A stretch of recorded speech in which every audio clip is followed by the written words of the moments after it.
Hi, welcome at टटना English classes. आज मैं आपको भोली चैप्टर से 10 इंपॉर्टेंट क्वेश्चंस लेके आया हूं जो कि आपके आने वाले बोर्ड एग्जाम के लिए काफी इंपॉर्टेंट, हेल्पफुल और बेनिफिशियल है। अगर आप इन 10 क्वेश्चंस का प्रैक्टिस करते हो, प्रिपरेशन करते हो, तो आई डोंट थिंक कि आपसे एक भी क्वेश्चन जो है आने वाले बोर्ड एग्जाम में आप मिस करोगे। पहला क्वेश्चन कर रहा है, who is Bholi, how is she different from other children. Bholi the protagonist of the story. Bholi जो है मेन जो है इस कहानी की कैरेक्टर है। Is a simple and mentally challenge girl. थोड़ी सी सिंपल है और बचपन में उसे चोट लगने के कारण, चारपाई कॉट से गिरने के कारण वो थोड़ा सा सुस्त है। Is the daughter of a farmer and her name भोली। वो रामलाल की बेटी रहती है और उसका नाम भोली है, इसलिए क्योंकि वो चुपचाप से चोट लगने के बाद थोड़ा सा वो जो है पिछड़ी टाइप की, वीक टाइप की जो है चाइल्ड है, जिस कारण से सिंपलटन उसके सीधा सादगी को लेकर उसे भोली भोली सब कहते थे। Bholi was a physical disability. उसका फिजिकल डिसेबिलिटी था that she has a pock mark face due to an illness in childhood. और बचपन में स्मॉल पॉक्स होने के कारण उसके पूरे बदन पे, चेहरे वगैरह पे जो है पॉक्स मार्क है। And which makes her feel insecure, जिससे वो काफी थोड़ा सा इनसिक्योर फील करती है कि वो कुरूप है, सही नहीं है, सुंदर नहीं है, अच्छी नहीं दिखती है।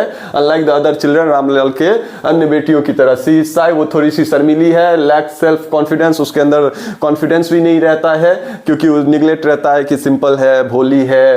And is often ridiculed by others, और दूसरे के द्वारा जो है हमेशा उसका मजाक उड़ाया जाता है। However as the story progress, आगे जब बढ़ता है, she develops courage and self esteem. और जैसे जैसे वो बड़ी होती है और पढ़ने जब जाती है, उसकी जो मैम है जब उसे समझाती है और उसमें कॉन्फिडेंस दिखाती है, तो धीरे धीरे भोली जो है एकदम से समझदार हो जाती है, जो हमें कहानी के लास्ट में पता चलता है।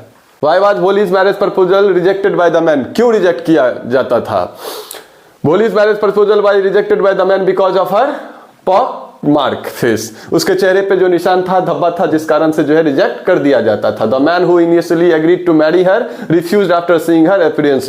शुरू में तो सब तैयार होता था, लेकिन जब पॉक्स मार्क के बारे में पता चलता था तो मना कर देता था। As he found her unattractive, जो कि थोड़ा सा उसके चेहरे को बेकार सा लगता था, वो उसका जो पॉक मार्क था। दिस रिजेक्शन डीपली हर्ट भोली, जो भोली को खराब लगता था। But it has also become a turning point in her life, लेकिन जिस कारण से जो है उसके लाइफ में एक टर्निंग पॉइंट आती है, वो एक स्ट्रॉन्ग और बोल्ड गर्ल बनती है। How does Bholi's life change after the teacher comes to her life? कैसे बदला? बिल्कुल ड्रास्टिक चेंज होता है। पहले वो डरी सहमी सी बच्ची थी, अब वो एकदम बोल्ड हो गई है, अच्छा बुरा समझ सकती है। अब भोली नो मोर भोली कह सकते हैं। भोली लाइफ अंडरगोज सिग्निफिकेंट चेंज, बहुत बड़ा बदलाव होता है, सिग्निफिकेंट चेंजेस होता है। आफ्टर सी मेट्स हर स्कूल टीचर, अपने स्कूल टीचर से मिलने के बाद, the teacher is kind, patient and understanding. तो वो ईमानदार है, धैर्यवान है और अंडरस्टैंडिंग, विच हेल्प्स भोली टू डेवलप कॉन्फिडेंस, जिस कारण से भोली में जो है आत्मबल और आत्मशक्ति, कॉन्फिडेंस बढ़ता है। The teacher encourages Bholi to speak up and express herself, उसमें जो है विश्वास दिखा के उसको इंकरेज करता है। दिस इज द पॉइंट कि हमें बच्चों के साथ कभी ये नहीं कहना चाहिए कि that you can not do this do that, तुम ये नहीं कर सकते, वो नहीं कर सकते। हमें कॉन्फिडेंस दिखाना चाहिए और हमें हर हाल में बच्चों को सपोर्ट करना चाहिए। तो आई थिंक दैट डेफिनेटली एक दिन ऐसा आता है जो जब सक्सेस भी आता है। लेकिन अभी क्या पेरेंट्स, हाँ तुमसे नहीं हो पाएगा, तुम नहीं कर पाओगे, पहले ही अगर हम अपना कॉन्फिडेंस खो देते हैं तो मे बी जो है उसका रिजल्ट आउटकम ना आ पाए। With time Bholi begins to speak clearly and confidently, एकदम क्लियर बोलने लगी। जो पहले तुतला के स्ट्रेमर करके बोलती थी, अब एकदम बिना रुके हुए बोलती है वो। Overcoming her earlier self doubt and speech problem, उसका जो शुरू में जो ये स्पीच प्रॉब्लम था, तुतलाती थी, वो सब खत्म।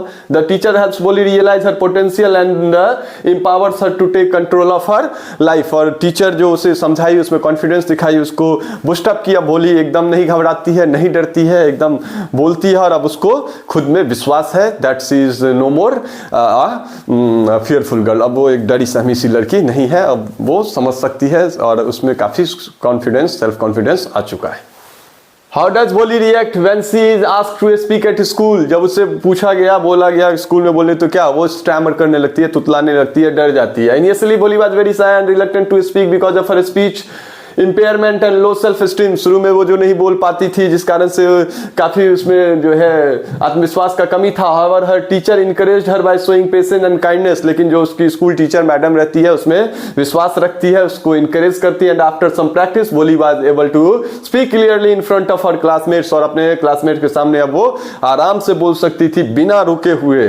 This was the significant milestone in her journey toward confidence and self expression, जिस कारण से उसके अंदर जो है आत्मविश्वास आया और अब वो डरी सहमी नहीं रही और वो काफी बोल्ड और जो है ब्रेव गर्ल बन चुकी थी भोली।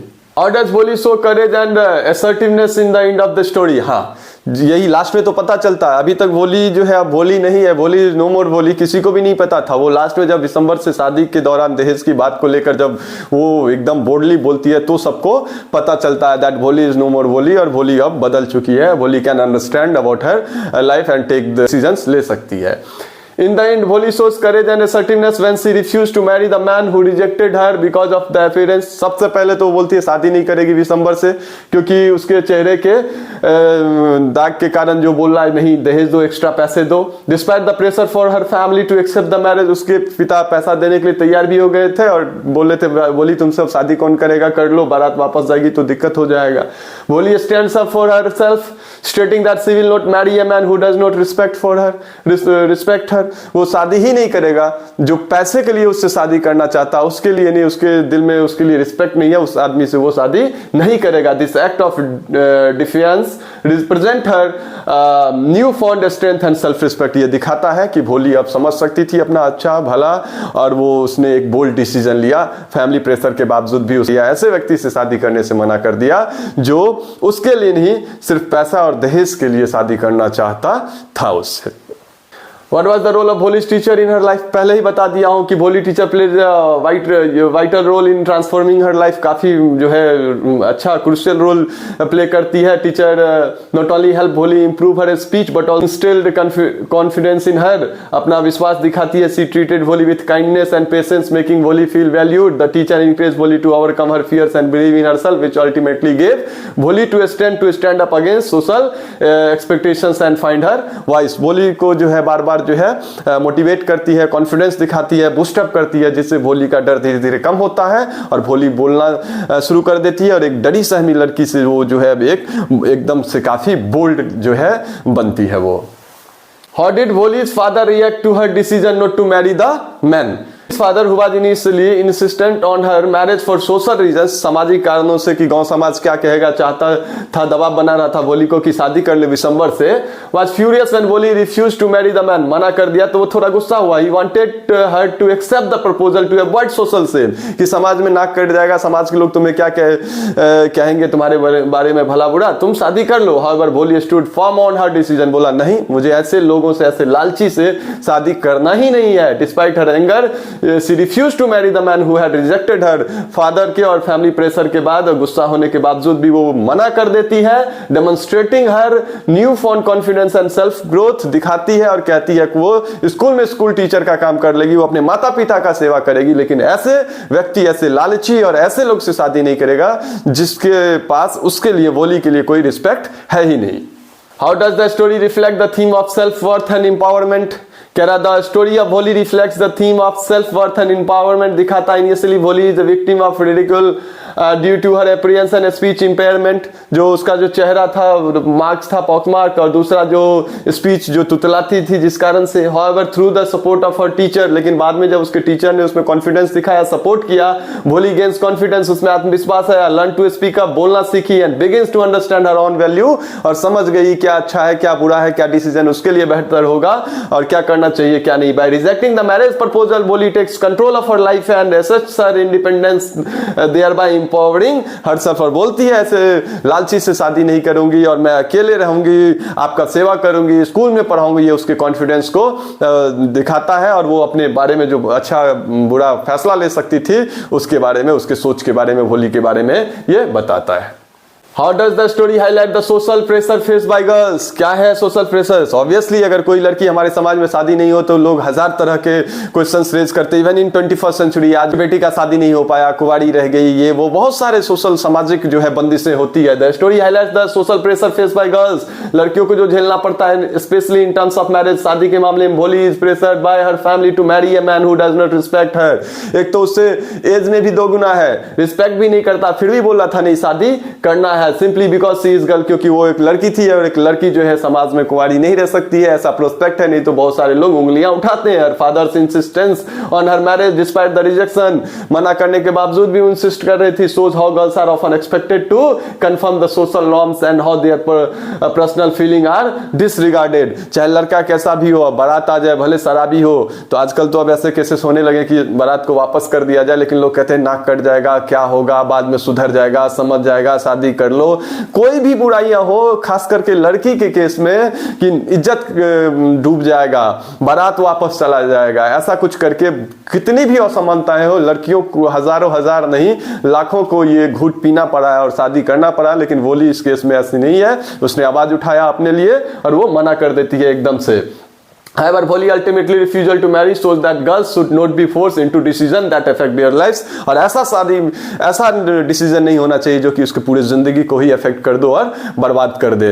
मैसेज डज द स्टोरी वोली कन्वे टू द रीडर्स, कैसे मैसेज जो है ये वोली चैप्टर से जो है रीडर्स को मिल रहा है। कह रहा the story conveys the message that every person regardless of their appearance और लिमिटेशंस, जो भी उसका अपीयरेंस है, जो चेहरा जैसा भी वो दिखता है और उनकी जो भी लिमिटेशंस हो, बोलने का, चलने का, जो भी लिमिटेशंस हो, has the right to self respect and dignity, उसे भी जीने का समान अधिकार है उसी डिग्निटी से। ये नहीं है कि थोड़ी सी लड़की बोलता है ना, थोड़ा आंख सही नहीं है, ये नहीं है, अपने से दुगने उम्र से शादी कर दो, लड़की अच्छी नहीं है, ऐसी नहीं है। और सोशल प्रेशर में, फैमिली के प्रेशर में ये आजकल होता भी है कि चलो ठीक है, अच्छी दिखती नहीं है, ये नहीं है, तो अपने से 10 साल हो या 20 साल बड़े से भी सामाजिक प्रेशर में शादी करना पड़ता है, ढोना पड़ता है, इसलिए क्योंकि कहीं इसका शादी होगा नहीं, और शादी नहीं होगा तो समाज क्या कहेगा। It emphasizes the importance of self confidence but the need to break free from social norms। ये जो सामाजिक कुरीतियां हैं इसको तोड़ना होगा, समाज में लोग क्या कहेंगे। And the power of education in changing one's life, अगर आपके पास शिक्षा है तो किसी का भी लाइफ बदल सकता है। ये सोचने का जो वोली के अंदर जो विचार आया, जो वोली ने जो डिसीजन लिया, जब तक आप एडुकेटेड नहीं रहोगे, आपके अंदर सेल्फ कॉन्फिडेंस नहीं रहेगा, आप समझ ही नहीं पाते हो कि आपके साथ जो है क्या बुरा हो रहा है। Through Bholi's transformation the story encourage readers to embrace their individuality and stand up for their rights, कि भाई अपने अधिकार के लिए उठो, लड़ो, particularly when faced with social pressure on unfair treatment. जब भी सामाजिक प्रेशर हो या कोई गलत आपके साथ कुछ हो रहा है तो उसके विरुद्ध आवाज उठाओ और उसके विरुद्ध स्टैंड हो। ठीक है, thanks for watching all these and questions. और आप अगर इसको अपने शब्दों में लिख के क्वेश्चंस को अपने को ये नोटबुक में लिख के प्रिपरेशन करते हो तो आई होप दैट कि one shot one click preparation है, सारे क्वेश्चंस का आंसर आप इजीली दे सकते हो। Thanks for watching. If you like the video please subscribe for upcoming videos. Thanks a lot.